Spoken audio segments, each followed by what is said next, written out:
फिर निवेदन करूंगा, दुनिया में ऐसा कोई समस्या नहीं जिस समस्या का कोई निदान नहीं। हर समस्या का निदान है, पर निदान किसी दूसरे के पास नहीं, निदान केवल मेरे भोले नाथ के पास में है। आपको अगर किसी समस्या का सफल आनंद चाहिए तो शंकर की शरण में जाओ। आपको सीहोर आने की भी जरूरत नहीं है, आपको हमसे मिलने की जरूरत नहीं है, आपको पंडित प्रदीप मिश्रा के पास नहीं आना, आपको किसी बाबा जोगी के पास नहीं जाना, आपको किसी के बेल भभूति लेने नहीं जाना, आपको तो शिव के पास जाना। जो शंकर की वस्तु है उसको स्वीकार करो, बस शंकर की वस्तु को स्वीकारिए।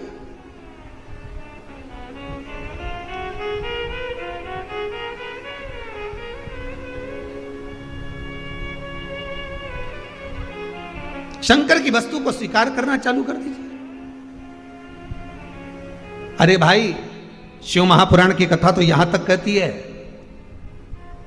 यहां तक वर्णन कर रही है, जिस व्यक्ति की नौकरी नहीं लगती, सर्विस नहीं लगती, हर जगह पर अप्लाई कर रहा है, बार बार इंटरव्यू देने जा रहा है, लगातार उसको अगर सफलता प्राप्ति नहीं हो रही है तो धतूरा ढूंढो। धतूरा कहीं बाजार में नहीं मिलेगा, किसी वृक्ष से धतूरा तोड़ लिया, कुछ मत चढ़ा, तू शंकर जी के मंदिर में जाकर तेरा नाम और गोत्र बोल और शिव जी को धतूरा चढ़ाना चालू कर दे और बाबा से विनती कर, धतूरा चढ़ाना चालू कर।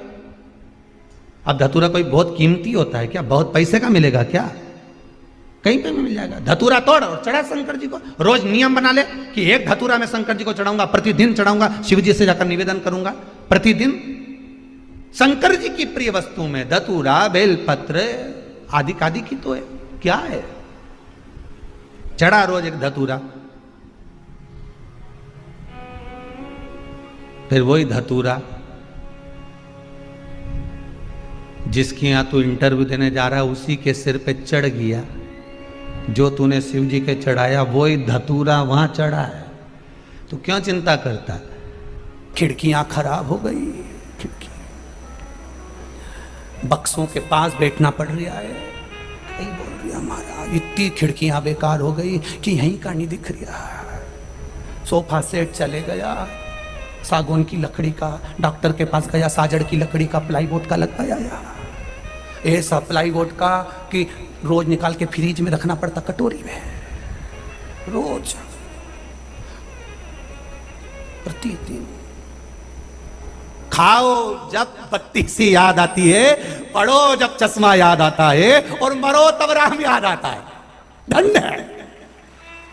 खाने बैठे तब याद आया, फ्रिज में से बत्ती सी निकालना, हमारा मुंडा में बत्ती सी नहीं, फिर खाने के टाइम पे चना खाया, बत्ती सी दो ही, वापिस फ्रिज में। वो पढ़ने चश्मा याद आया, छोरी हरियो डिग्री है, छोरी देख हमारा चश्मा कहां पड़ा? क्या तो तेरा चश्मा लेके बेटा? नानी चश्मा लाना हमारा, और चश्मा ले। पढ़ते समय चश्मा याद आया, खाते समय बत्ती सी याद आई, और मरते समय शंकर और राम याद आया। घर के लोग कह रहे दादाजी निपटवे वाला हो न, राम राम बोलो। दादाजी बोले कई बोलूं, हमारी बत्ती सी ले दे,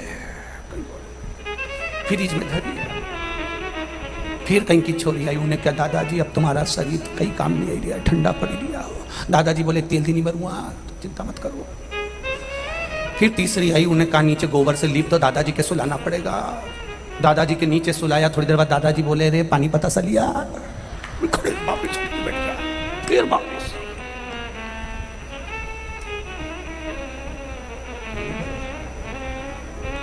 अंत समय प्रभु आना पड़ेगा, वचन दिया तो निभाना पड़ेगा।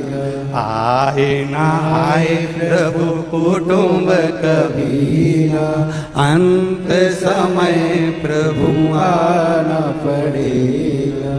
भगवान की भक्ति अविरल भक्ति है, अविरल भक्ति। ब्रह्मा जी करें तुम्हारे पिता कौन? मेरे पिता शिव लिंगायत आकृति में प्रकट हो गए। ब्रह्मा जी ने कहा इनका चरण कहाँ, शीश कहाँ? भगवान विष्णु चरण ढूंढने जा रहे हैं, भगवान ब्रह्मा शीश ढूंढने जा रहे हैं। भगवान विष्णु ने आकर कह दिया कि मुझे चरण नहीं मिला।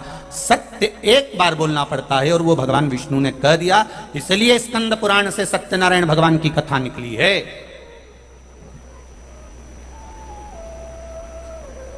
सत्यनारायण भगवान की कथा स्कंद पुराण से निकली है, क्योंकि सत्य बोले थे वो।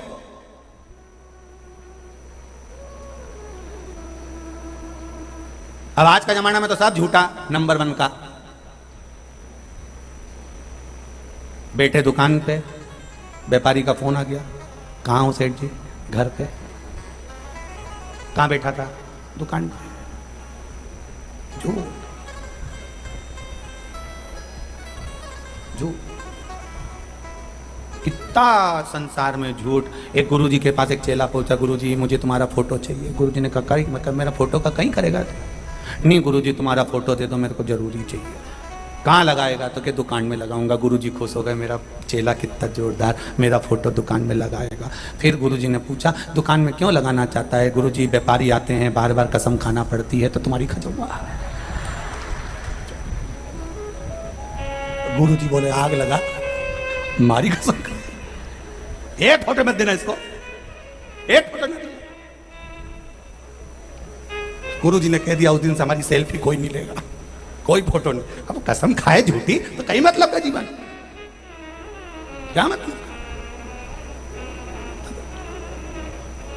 कहा भगवान विष्णु ने सत्य कह दिया। और सत्यनारायण व्रत कथा है ही है। पूरी सत्यनारायण जी की कथा पढ़ लो, पंडित जी से पढ़वा लो, उसमें 5 अध्याय मिलेगा। 5 अध्याय में जितनी बार भी पंडित जी बोलेंगे एक ही बात बोलेंगे, ब्राह्मण के मुख से सुनी, लकड़ारे ने सुनी, सत्यनारायण जी की कथा सुनी, फिर उसने सत्यनारायण जी की कथा कराई, फिर उसने सत्यनारायण जी की कथा सुनी, सत्यनारायण जी की कथा कराई। इस 5 अध्याय में सत्यनारायण की कथा थी कौन सी जो इनने कराई थी और उन्हें बाची थी? तो वो 5 अध्याय में सत्यनारायण जी की कथा नहीं, स्कंद पुराण में लिखा है सत्यनारायण भगवान की कथा। ब्रह्मा जी आकाश मार्ग में गए, भगवान विष्णु नीचे गए, तलातल पताल में जाकर भी भगवान शंकर के चरण नहीं मिले। तब आए, ब्रह्मा जी ने आते से पूछा क्या भगवान आपको चरण मिले? भगवान ने कहा मुझे भगवान के चरण नहीं मिले। बस ये सत्य भगवान विष्णु ने कह दिया था। उस दिन सत्यनारायण भगवान की जय जयकार हो गई। ये सत्यनारायण भगवान की कथा और जो सत्यनारायण की पोथी में Describe. इसी का वर्णन करते। तब भगवान शिव ने कहा हे नारायण तुमने सत्य बोला है। 33 कोटि देवताओं ने फूलों की वर्षा करी, कोई केले के खंभ लिया है, कोई कदली लिया है, कोई मेवा लिया है, कोई पंचामृत लिया है। भगवान विष्णु का अभिषेक करने लगे, नारायण नारायण करने लगे, सत्यनारायण करने लगे। तब भगवान विष्णु की पूजन उस दिन से प्रारंभ हो गई। सत्यनारायण भगवान की जय। तब मालूम पड़ा कि ये सत्यनारायण भगवान है। नहीं तो इतना दिन से तो मालूम ही नहीं था। अपन तो पंडित जी बोलता था कि 5 अध्याय में उनने सत्यनारायण की कथा कराई, तो अपने मालूम तो पड़े कि थी कौन सी। स्कंद पुराण में लिख दिया है सत्यनारायण भगवान। अब ब्रह्मा जी से पूछा तुम्हें क्या भगवान का सिर मिला? ब्रह्मा जी बोले हाँ। झूठ बोल गए, असत्य झूठ। शंकर भगवान को क्रोध आ गया, शिवलिंग में से आवाज आ गई ये ब्रह्मा झूठ बोल रहा है। ना मानो तो केतकी के फूल से पूछो, केतकी के फूल ने भी झूठ बोल दिया। शिव जी ने कहा केतकी सुन, मेरे ऊपर बेकार से बेकार फूल चढ़ जाएगा, कांटा भी मैं अपने सिर पर चढ़ा लूंगा, पर तेरे में कितनी भी सुगंध हो, तो कितना भी सुंदर हो केतकी के फूल, तो मुझ पर कभी नहीं चढ़ेगा। अगर भूल से केतकी का फूल शंकर को कोई चढ़ाएगा तो 1000 गौ हत्या के बराबर दोष लग जाएगा। उस दिन से केतकी का फूल शिव जी पे नहीं चढ़ा। केतकी ने कहा गौ माता से पूछ लो। गाय ने कहा ब्रह्मा जी को सिर मिल गया। शंकर भगवान ने कहा गौ माता झूठ बोलती है, तेरा शरीर पूरा पूजा जाएगा, पर तेरे मुख से तूने झूठ बोला इसलिए तू अपूज्य मानी जाएगी, तेरा मुख अपूज्य माना जाएगा। सनातन हिंदू धर्म में कन्यादान आगे से होता है, वस्त्रदान आगे से होता है, मुद्रादान आगे से होता है, अन्नदान आगे से होता है, स्वर्णदान आगे से होता है। सारी पूजन हिंदू सनातन धर्म की आगे से होती है। केवल गौ माता का दान गाय की पूंछ पकड़ कर किया जाता है पीछे से, क्योंकि इसने मुख से झूठ बोला था। सारे मंदिर की परिक्रमा आगे से होती है, पर गौ माता की परिक्रमा